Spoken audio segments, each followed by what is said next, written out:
Hey, good morning. Happy Monday. I hope you had a great weekend. I just wanted to hop on here and chat with you and give you an update on the no carb, no sugar, no dairy, no alcohol JLO diet. I hate that word.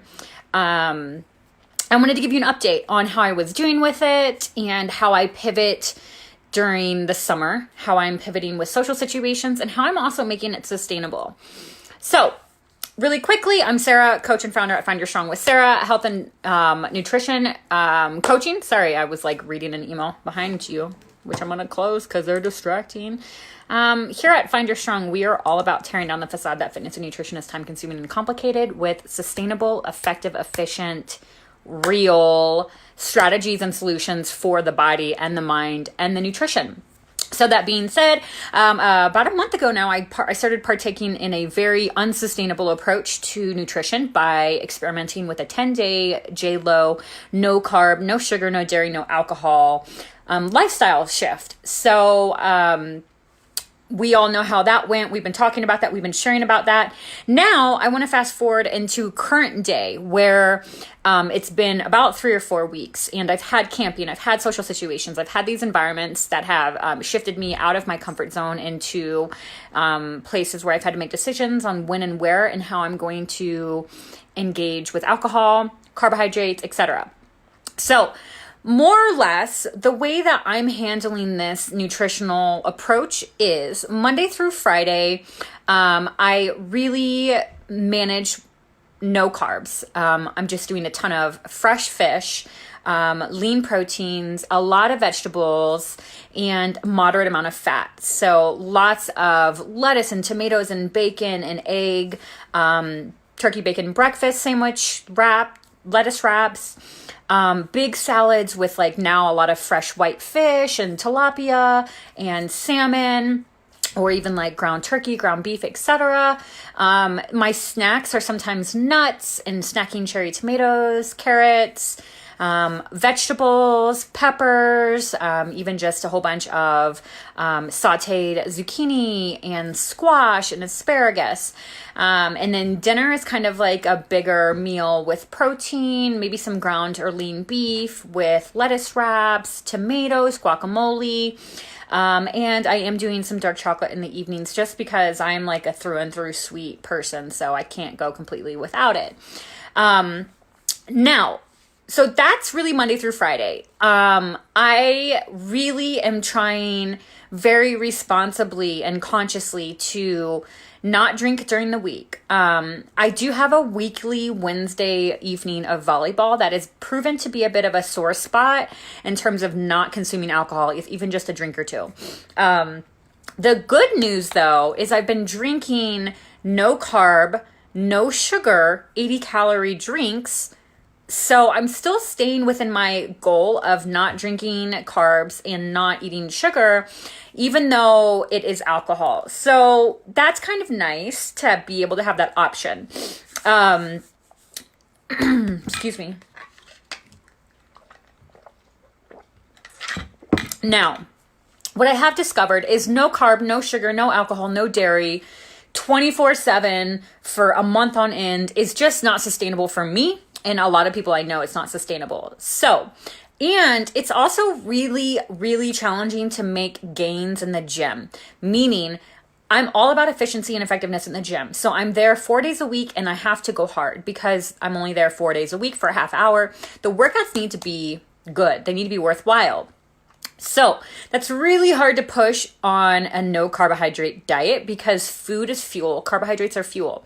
So I am refeeding 1 day a week and it's usually taking place on the weekend, which is easy because I'm really wanting carbs by the weekend anyways.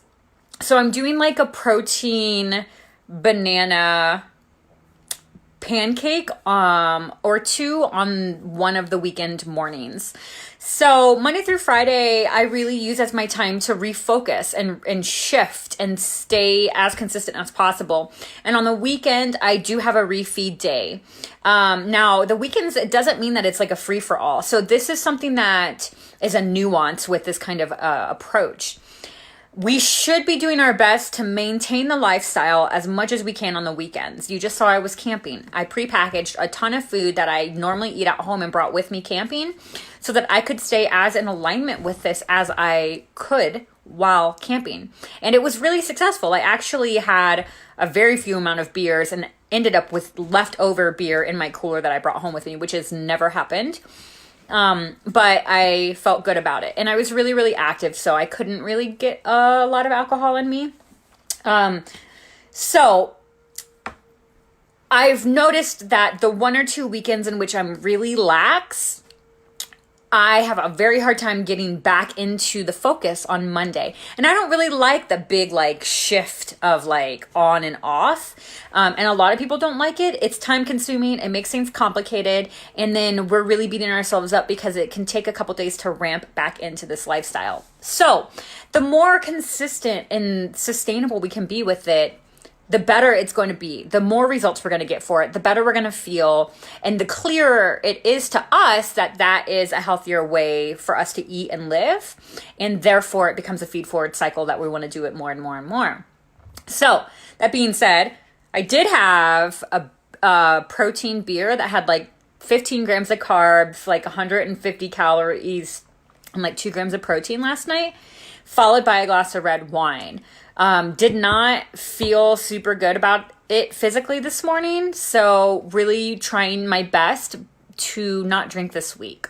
Drinking is such a social thing that it can be a challenge, but I'm doing the best that I can, and I know that for myself, I feel better when I don't have alcohol. So it's really kind of easy to make that decision and say, hey, I actually feel better physically and mentally and emotionally when I don't drink that alcohol. So I'm just going to opt out of it today.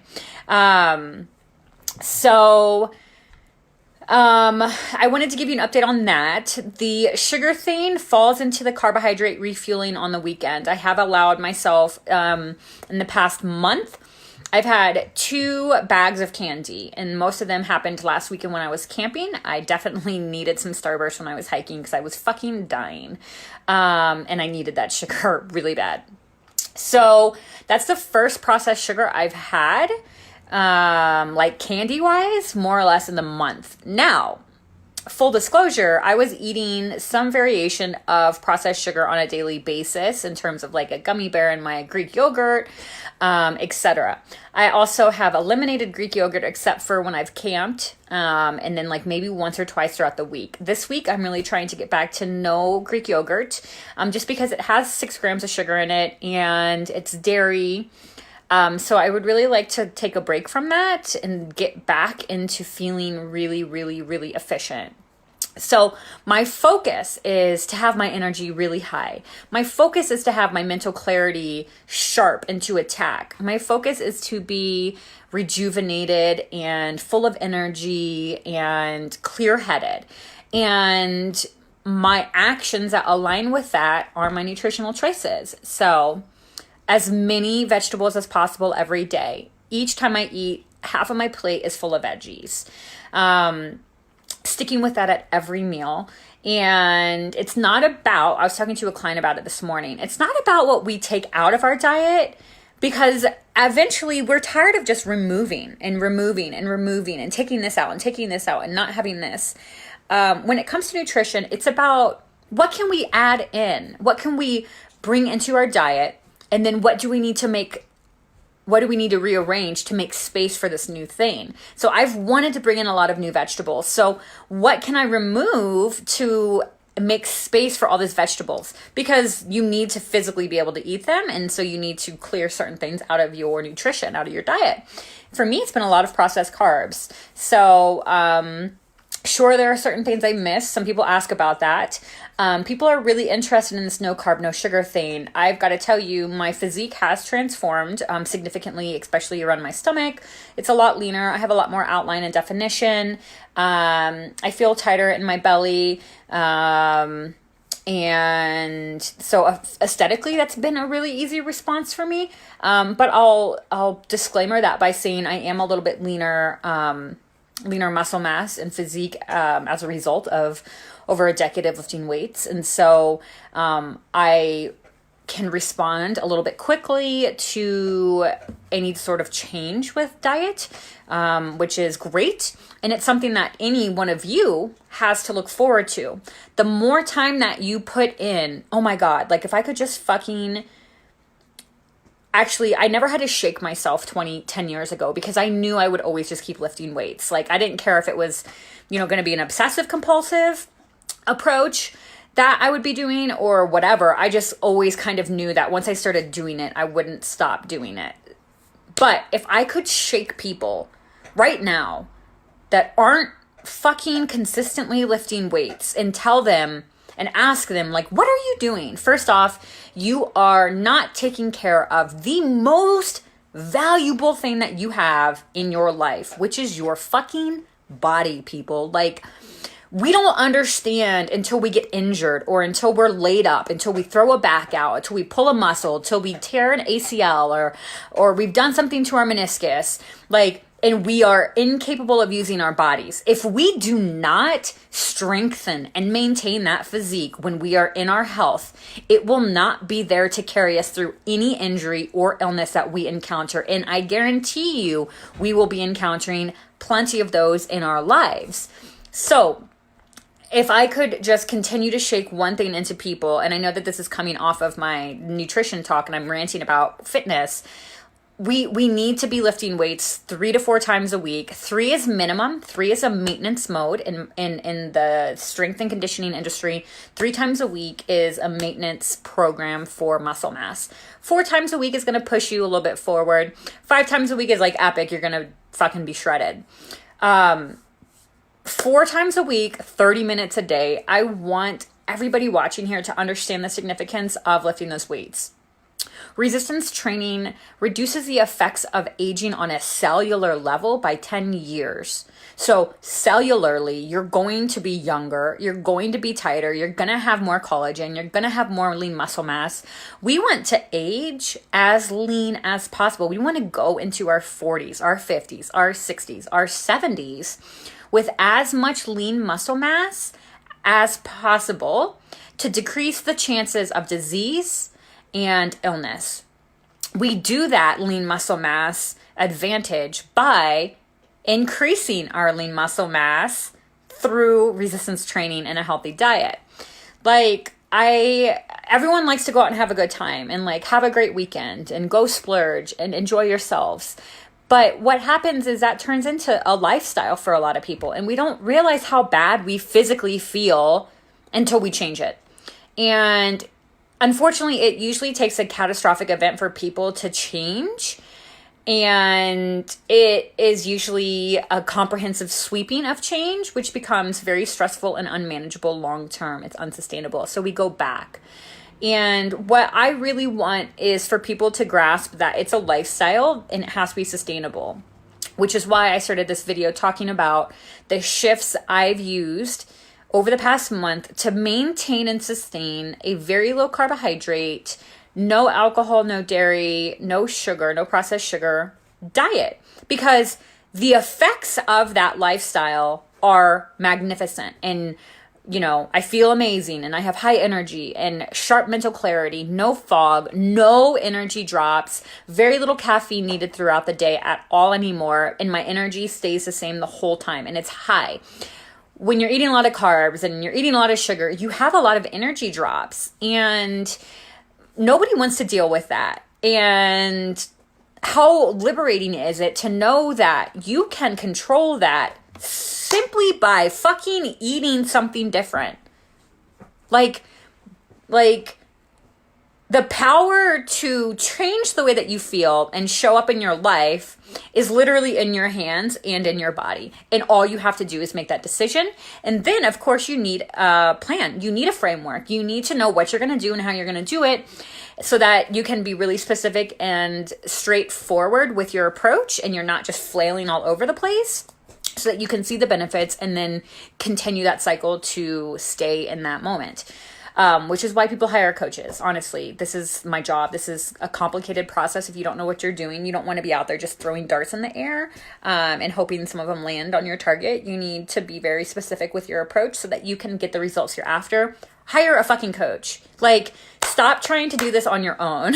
Like, hire someone. That's what we're here for. We hire people to take care of our skin. We hire people to look inside of our bodies and make sure we don't have disease and cancers. We hire people to change our oil. We hire people to clean our houses. We hire people to do everything. If we are shameful of the fact that we are going to spend money on ourselves to hire a coach to take care of ourselves, that's exactly who needs to hire one right there. So anyways, this is taking a bit of a turn because it's, it's very present. I'm talking to so many people right now and having so many of these conversations that I wanted to come on and share with you how to sustain this lifestyle of no carbs, no sugar. If it's something that you're interested in, I have clients that are experimenting with low carb for certain amounts of time. And I have clients that are experimenting with a gradual shifting down of eliminating them altogether for various reasons and for various goals. So I want to make sure that I'm very transparent with you on how to do it, on how I've done it, what's worked, what hasn't worked, and why it's important to me to keep doing it.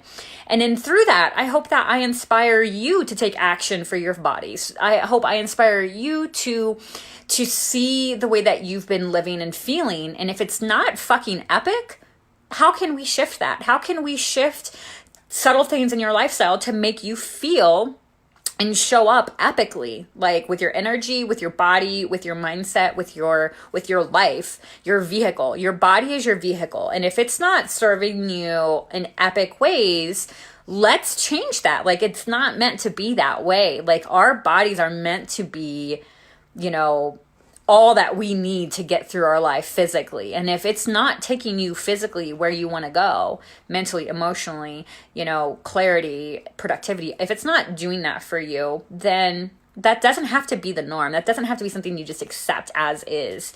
In fact, I encourage you not to. And I encourage you to change that for yourself because you fucking deserve it. Like, Monday. Let's go. Let's get after it. So I'm going to drink some more bubble water. And I'm going to come back from some clients and I'm going to have a really big Mediterranean salad. I always buy the pre-chopped salads from the grocery store that have all the ingredients in them. And I always skip the salad dressings because those salad dressings are doozies in terms of fat, carbs, sugar, all of it. And I always do a really simple balsamic vinegar dressing. And so I've got a big salad, balsamic vinegar dressing, some tilapia that I made up, and I'll probably grill some more asparagus and or squash and zucchini. And that's going to be my lunch.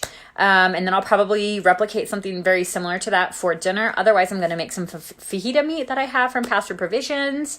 So that's what's in store for me for the rest of the day to eat. I'm going to go work out this afternoon before I see a couple more clients. And so I hope you have a stellar day. Okay?